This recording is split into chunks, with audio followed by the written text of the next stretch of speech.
Dans cette journée spectaculaire au Québec où il y a eu une grosse perquisition, arrestation, plusieurs perquisitions et arrestations à Laval, et dont le maire, l'ex-maire Vaillancourt a été arrêté et accusé de gangstérisme. Ouais. Wow! On s'est dit, tiens, on va aller faire un tour à Toronto, voir si à Toronto ça se passe mieux, si les gens sont un petit peu plus drettes, comme on dit. Et notre collaborateur habituel, le chef du Parti conservateur du Québec qui est là, Adrien Pouliot, salut! Salut Martin, comment ça va? Étais-tu au courant de ce qui se passait ici à Montréal? Ouais, j'ai vu ça, là, c'est quand même assez extraordinaire, là. Tu sais, d'une part, moi j'ai toujours été en faveur de l'approche de M. Charest, dans le sens où il disait il faut qu'on poursuive les bandits, là, donc ça c'est parfait. Mais j'étais aussi d'avis que ça prenait une commission d'enquête parce que là, tu vas mettre la police, eux autres, ils vont mettre les pas bons ou les voleurs en prison, mais ça prend aussi quelqu'un qui regarde le système et qui va dire faut changer les lois. Il faut peut-être changer le code du travail, il faut peut-être changer la loi sur la construction, il faut peut-être changer des choses. Alors donc les deux ensemble, je pense que c'était la bonne solution. J'ai jamais compris. Ouais, en fait, je pense que M. Charest voulait pas la commission là pour des raisons. Mais oui, mais c'est bien certain. Mais on voit que, évidemment, il faut aussi, là, tu sais, il y a une présomption d'innocence au Québec, là, alors donc on assume que ces gens-là, pour l'instant, il faut qu'on les présume innocents, mais si jamais ils sont condamnés, je pense que ça va démontrer que, oui, on est capable de prendre les bandits, mais il faut changer les lois, là, il faut changer quelque chose, parce que ça va revenir comme, tu sais, il n'y a pas de raison, si on change pas les lois, ça va revenir, là. Oui, ou encore, il va falloir garder du monde qui vont les surveiller tout le temps. Ouais, mais les gens, c'est... Mais oui, mais c'est plate, mais on a l'impression que c'est un peu ça. On n'a pas bien le choix. Adrien, c'est comme des petits-enfants, faut les surveiller. Ouais, mais il faut que tu fasses ça aussi, mais il faut enlever les incitatifs ou ce qui marche pas dans le système qui fait que ça encourage les gens. Tu sais, je parlais à des gens à Toronto, là, je suis à Toronto pour une couple de jours, puis je parlais à des gens dans la construction ici, puis c'est sûr qu'il y en a de la corruption à Toronto, là, tu sais, en Ontario, là, c'est pas. Mais il y en a moins parce que, d'une part, tu peux faire du travail non syndiqué dans la construction, alors que au Québec, c'est presque tout syndiqué. Il y a plus de concurrence, c'est plus ouvert. Les gens de l'Alberta peuvent venir travailler en Ontario. Alors, c'est plus difficile. Je ne dis pas qu'il n'y en a pas de la corruption, mais c'est plus difficile, parce que le système en place permet moins ça, tu sais. OK, ben oui. Eh ben dis-moi, là, étant donné que tu es là à Toronto, justement, est-ce que les gens de Toronto sont inquiets des politiques de Mme Marois avec les minières, ou est-ce qu'eux autres, ils se disent, ben là, si les minières sont maltraitées au Québec, peut-être que, on pourrait en profiter? Ben, tu sais, dans les mines, là, ils mettent ce qu'on appelle ils mettent un canari, un oiseau, là. Ouais. Puis quand il y a du gaz dangereux qui risque d'empoisonner les mineurs, ben l'oiseau meurt, puis là, ben les mineurs savent qu'ils sont dans le trouble, puis ils s'en vont. Alors donc alors j'ai l'impression que dans un sens, Mme Marois, elle a un peu joué le rôle du canari, tu sais, dans le sens où la nouvelle loi qu'elle veut mettre en place, une nouvelle redevance qu'elle veut mettre en place. C'est sûr que là, le gouvernement d'Ontario regarde ça, puis avec un certain intérêt, parce qu'ils se disent, ben là, on va voir quelle va être la réaction des investisseurs à ce que Mme Marois a fait, puis peut-être que nous autres, on va pouvoir s'ajuster en conséquence, parce que, tu sais, l'Ontario, ils sont dans le trou, là. Si tu penses que nos déficits annuels au Québec sont graves, ceux de l'Ontario sont bien pires. Oui, ça va pas bien depuis quelques années. Bah, ça va pas bien, mais ils ont moins de dettes accumulées. Ça fait moins longtemps qu'ils ont des déficits, mais ils sont gros leurs déficits. Alors, c'est sûr qu'ils voudraient bien augmenter les redevances minières. Alors là, je pense qu'ils sont bien contents de prendre le Québec un peu comme une expérience, tu sais, ou en anglais on dit un guinea pig, là. Un cobaye, un cobaye, là. Un cobaye, là, pour voir ce que ça va donner. Mais regarde, actuellement, quand on regarde aujourd'hui, une compagnie minière, quand tu regardes les impôts fédéraux, provinciaux, puis toutes les redevances qu'ils payent, là, une compagnie d'Ontario va payer à peu près 30% d'impôts. Alors qu'avec ce que Mme Marois a annoncé, on parle d'à peu près 40%. Oh. Ben, tu sais, 30 et 40, c'est 30% de plus, là, c'est 10 sur 30, donc c'est 30% de plus. Oui.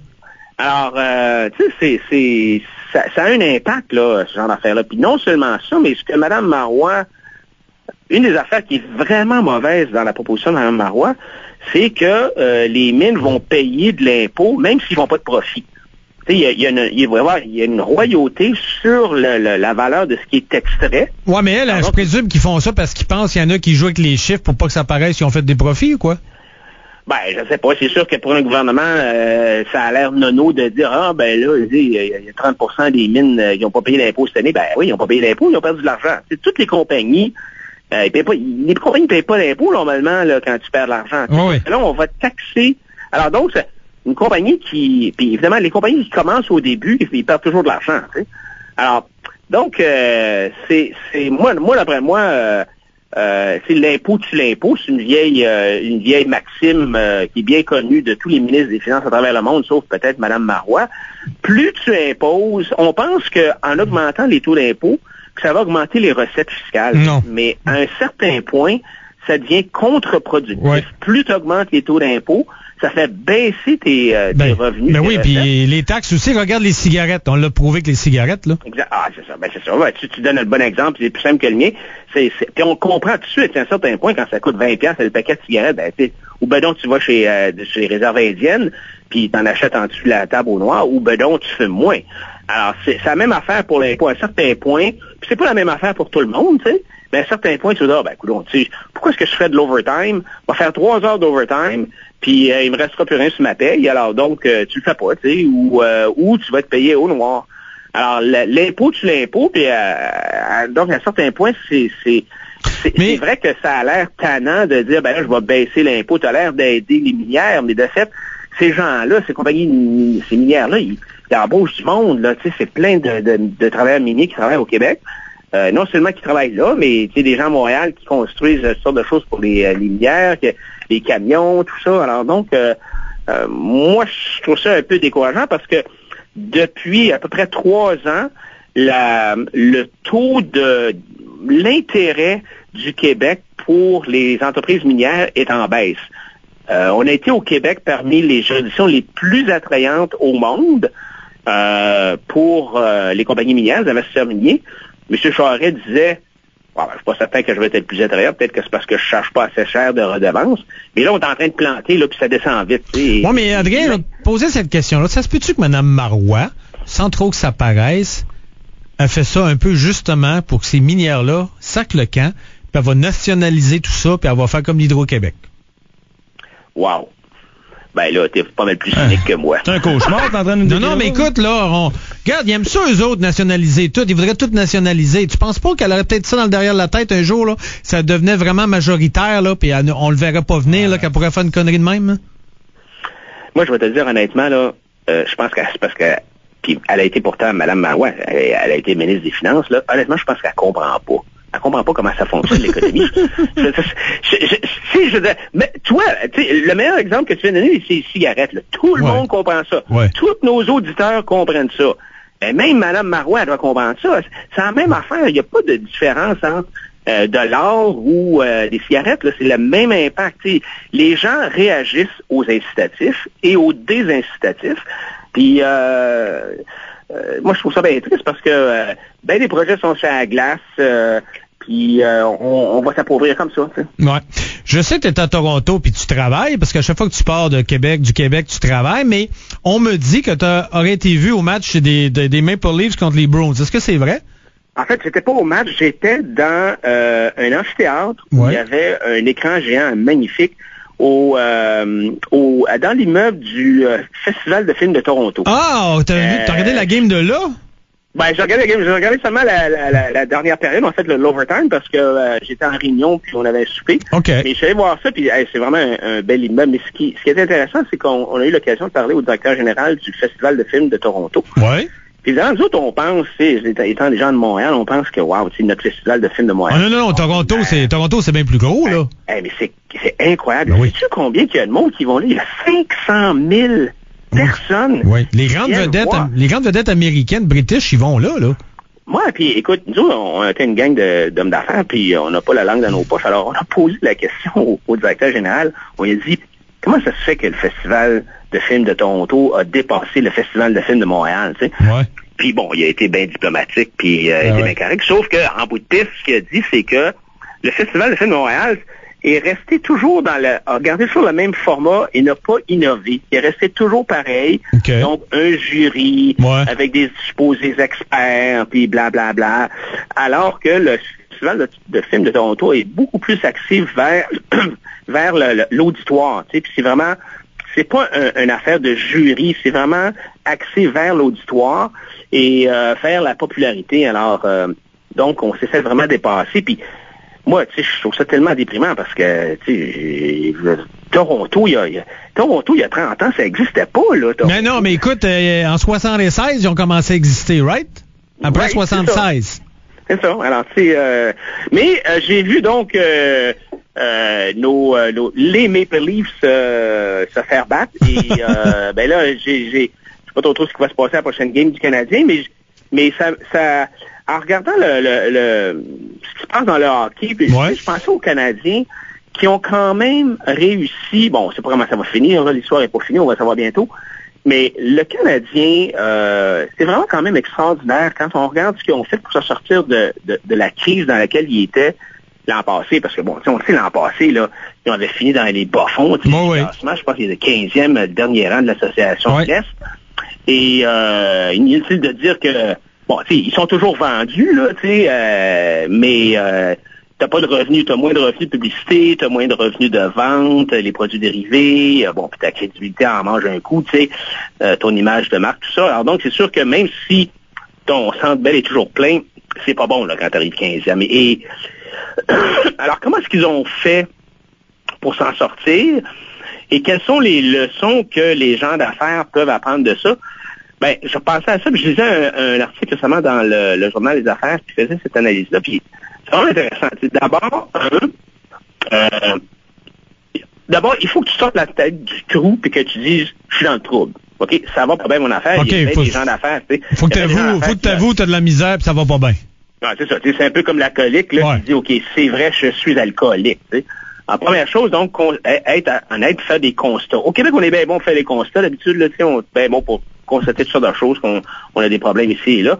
Mais donc, première chose, c'est faire ça, puis faire une évaluation claire de nos problèmes, puis avoir un plan d'action. Alors, donc, je pense que ce qu'ils ont à la direction, la haute direction, ils ont constaté que il y avait vraiment besoin de changer des choses. Ça prenait un changement dans les troupes. Et je pense que Marc Bergevin, quand ils l'ont nommé directeur général dans ce contexte-là, c'était pour amener une révolution finalement dans l'attitude, dans la philosophie de gestion. Et de toute évidence, ce gars-là a amené vraiment des changements importants. Alors donc, d'abord, faire une évaluation claire de ce qui marche pas, puis commencer à mettre un plan d'action en place. Puis souvent, ça veut dire aller chercher, faire des changements dans les troupes. Et donc, Bergevin, qu'est-ce qu'il a fait? Ben, il s'est entouré, puis ça, c'est la deuxième affaire qui est vraie en affaires aussi, c'est qu'il faut toujours que tu t'entoures de gens en qui tu as confiance, puis qui sont même meilleurs que toi, tu sais, des spécialistes qui sont meilleurs que toi. Alors, moi, je regarde ça, puis je suis pas un expert de hockey, mais quand même, je pense que Bergevin n'a pas géré en vase clos, il n'a pas essayé de tout faire, il s'est entouré d'hommes de confiance, puis des bons adjoints. Il écoute les gens autour de lui, il écoute ses hommes de hockey, puis ça fait qu'ils prennent des meilleures décisions, tu sais, puis donc, Bergevin, c'est pas le seul gars à la tête de l'organisation. Des gars comme Martin Lapointe ou Patrice Bisbois ou Dudley ou Mellanby, tu sais, c'est des gens qui ont vraiment c'est des gens intelligents puis qui ont quelque chose à contribuer. Alors, si tu as un DG qui écoute, qui s'entoure bien, puis celui-là qui écoute, c'est les gens autour de lui, c'est bon. Puis l'autre chose aussi qu'il a fait, c'est un peu, il a pas embauché, il a embauché des experts, mais il a aussi embauché des employés qui avaient été loyaux à l'organisation. Tu sais. Bouillon, par exemple. Ah oui. Tu sais, donc, c'est important. Puis surtout, les Canadiens avaient une longue tradition de loyauté. Tu sais, quand Boivin était là, il parlait souvent de ça, tu sais, de la loyauté, de l'histoire, tout ça. Alors donc. Ah oui, ils aiment ça retourner dans le passé, souvent les Canadiens. Là. Puis, tu sais, de raviver la flamme, tout ça. Puis je pense que ça a donné un bon signal autant aux employés qu'aux fans. Hey, mais toi qui est plugué dans le monde des affaires, là, puis d'être plugué dans le monde des communications, Tu dois avoir des petites informations. Est-ce qu'effectivement les Nordiques s'en viennent à Québec avec M. Péladeau? Ben écoute, moi je trouve ça intéressant parce que je me demande si, tu sais, je me rappelle quand Marcel Aubu a vendu les Nordiques. Ouais. Je me rappelle très bien de ça parce que j'étais propriétaire de TQS à ce moment-là. Ouais. Puis, dans cette période-là, puis vous diffusiez des matchs, vous autres, à ce moment-là? Oui, on avait diffusé les matchs. On avait été les premiers à diffuser les matchs, la série Canadien-Montréal en quart de finale. Et d'ailleurs, c'est comme ça que les gens ont un peu découvert TQS. Et moi, je me pose la question suivante. Pourquoi est-ce que les conditions qui ont fait que ça marchait pas dans le temps sont encore là ou est-ce qu'elles ont disparu? Disons que moi, j'ai de la misère à croire que au niveau de la vente de billets, ils peuvent rendre ça rentable. Je le pense pas. La seule différence, je pense qu'il y a, c'est d'abord le dollar canadien en vaut plus qu'à l'époque. Ouais. L'autre affaire, c'est que si c'est Péladeau, une entreprise comme Québécois, il va perdre de l'argent avec l'équipe comme telle, mais ça va aider les autres entreprises autour à elle à faire un peu d'argent. Ouais, l'autre aspect, je pense qu'il y a deux autres aspects. Il y a toute la question du plafond salarial. Le partage des revenus aussi, le partage des revenus. Et c'est ça. Puis c'est ça. Alors le partage des revenus, les revenus publicitaires, les revenus des droits, la télévision, tout ça, c'est beaucoup plus élevé. Alors, je connais pas assez les chiffres, mais je suis un peu d'accord avec toi. Je suis pas sûr qu'au niveau de la vente de billets, bon, on sait que Québec va beaucoup mieux là comme ville. Tu sais, l'économie de la ville de Québec va beaucoup mieux aujourd'hui qu'elle y allait dans le temps. Mais est-ce que ça, tu sais, c'est quand même pas 50% de plus. Il n'y a pas 50% de plus de sièges sociaux pour non. C'est ça, tu sais. Alors donc, ça va tourner, d'après moi, beaucoup autour des revenus des droits de diffusion. Mais Adrien, es-tu d'accord avec moi? Ben, comme tu dis, la ville va très bien. En fait, la ville de Québec n'a jamais été aussi bien depuis que les Nordiques sont partis. Excuse-moi de dire ça, là. Je suis pas sûr qu'il y ait une relation de Non, je te comprends. Je te comprends. Je fais des farces toujours avec ça. Sauf qu'es-tu d'accord avec moi que si jamais les Nordiques reviennent, et là, il y a des gens qui vont acheter des billets de saison, ils vont peut-être se mettre 4 coupes pour acheter 2 billets de saison. Je sais pas, peu importe. Mais l'argent qu'ils vont dépenser là, et ça coûte très cher, là, aller au hockey, c'est de l'argent qu'ils dépenseront pas ailleurs, au cinéma ou dans les restaurants ou je sais pas quoi d'autre. Fait c'est un déplacement de l'argent qui va se faire, là. Ben, ils sont toujours en concurrence, tu sais, les Nordiques, ils sont en concurrence avec dans tout le monde de l'entertainment, tu sais, j'achète 2 billets à 150$, whatever, je sais pas combien ça va coûter. C'est sûr que tu risques moins d'aller voir McCartney là, ou voir un autre spectacle. Alors. Mais même aller au restaurant aussi. Ouais. Et il faut que la ville s'enrichisse. Si la ville s'est enrichie, ben là, tu sais, ils ont plus d'argent à déposer, mais à dépenser. Est-ce que les Québécois de la ville de Québec ont plus d'argent disponible à dépenser aujourd'hui? Est-ce que, ils épargnent beaucoup d'argent, puis alors donc il va y avoir des choix à faire. Mais ce qui est encourageant, Adrien, tu vas peut-être être d'accord ou corrige-moi si je me trompe, c'est la communauté d'affaires qui est beaucoup plus solide et ancrée maintenant que ce l'était avant. À Québec. À Québec, oui. Je te dirais que oui. Je pense que moi, quand on avait la TQS là, c'est d'abord là, il y avait pas l'immeuble qu'il fallait non plus là pour. Il n'y avait pas de loge, puis c'était mal foutu. Alors donc, il y avait moins d'intérêt de ce côté-là. Je pense que la communauté d'affaires, oui, elle est plus présente aujourd'hui, puis ils vont backer l'affaire. Mais tu sais, encore, ça coûte cher, là. T'sais, moi, j'ai déjà eu des loges au Forum, puis au Centre Bell, puis au Stade Olympique. C'est de l'argent, là. Oui. Alors, tu sais, moi, c'est quand même... quand tu regardes une équipe de hockey, c'est une business, puis il y a des leçons à apprendre. Quand je regarde les Canadiens, par exemple, il y a des leçons à apprendre. Puis je trouve ça le fun qu'il y a eu un redressement. Encore une fois, je sais pas s'il va aider là, au cours des prochaines. Mais tu sais, Adrien, une autre affaire que des gens me disent, des gens d'affaires, c'est que maintenant, avec tout ce qui s'est passé, la commission Charbonneau, entre autres, qu'ils vont être un peu plus réticents à s'acheter des loges corporatives dans des stades de sport comme ça, parce que il y a plus grand monde qui veut être invité, qui veut aller se faire voir dans des loges avec des entrepreneurs ou avec des politiciens ou avec des hommes d'affaires, avec je sais pas qui d'autre, là. Ben, regarde, Martin, regarde le ménage qui s'est fait au stade, au Centre Bell, dans les loges corporatives au cours des dernières années. Et ce que tu vas constater, c'est que depuis à peu près 2-3 ans, les grandes entreprises d'État ont laissé tomber les loges, ont moins de billets, parce que justement, ça devient un peu gênant. Il y a la commission Charbonneau, il y a le fait que, tu sais, quand tu coupes dans la santé et l'éducation, d'avoir l'Auto-Québec qui a un monopole, tu sais, avoir une loge. Non, et la SAQ, la SAQ n'avait aussi à Québec, là. Ben, c'est ça, tu sais, la SAQ, pourquoi s'ils ont une loge, là, tu sais, je veux dire, c'est pas comme si, je comprends que s'il y avait de la concurrence, ils essayaient d'attirer des clients, mais là, c'est pas comme s'il y a de la concurrence, il n'y a pas de concurrence. Ben, c'est ça. C'est un peu comme le programme de fidélisation de la SAQ, tu te demandes. Là, tu sais, je veux dire, s'il y avait de la concurrence, je comprends, mais t'as pas le choix, tu peux acheter du vin qui a de l'allure, là, je pense pas l'étiquette du dépanneur, mais... Alors donc, le sport, c'est vraiment c'est vraiment intéressant à regarder parce que nous autres, on voit ça comme, tu sais, on voit ça comme un sport, mais c'est vraiment une business derrière ça, puis c'est une business de beaucoup de gestion de ressources humaines. Tu sais, alors, par exemple, le Canadien, tu sais, c'est quoi? C'est l'équipe. Alors, tu sais, ils ont pris des décisions difficiles. Toute l'affaire de Scott Gomez, là, on s'en rappelle, tu sais, mais ils ont pris des décisions difficiles de gestion de ressources humaines avec Gomez. Oui, c'est un peu comme un poste de radio. C'est des ressources humaines qui vont faire que ton poste va marcher, là.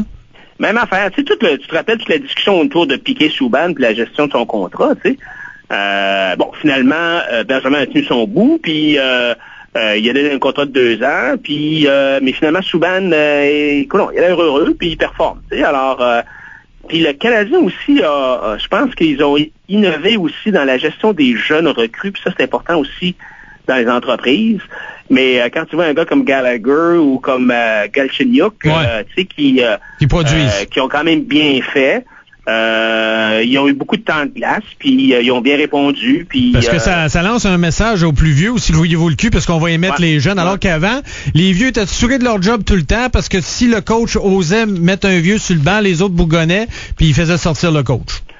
Ben, c'est ça, tu sais, je veux dire, ils sont pas syndiqués, ben, ils sont syndiqués un peu dans un sens, mais il y a pas, au moins, en tout cas, il n'y a pas de seniorité trop, tu sais, alors donc, les jeunes, ils sont fougueux, ils marchent au coton, puis ça pousse toute l'organisation, et, ben, c'est le fun parce que tu vois-tu, ces deux-là sont en nomination pour le Trophée Calder, là, alors donc, c'est comme, et alors donc, tu vois que, il y a beaucoup de choses comme ça qui s'appliquent dans les entreprises, de toute évidence, Bergevin a un plan à long terme, là, tu sais, puis,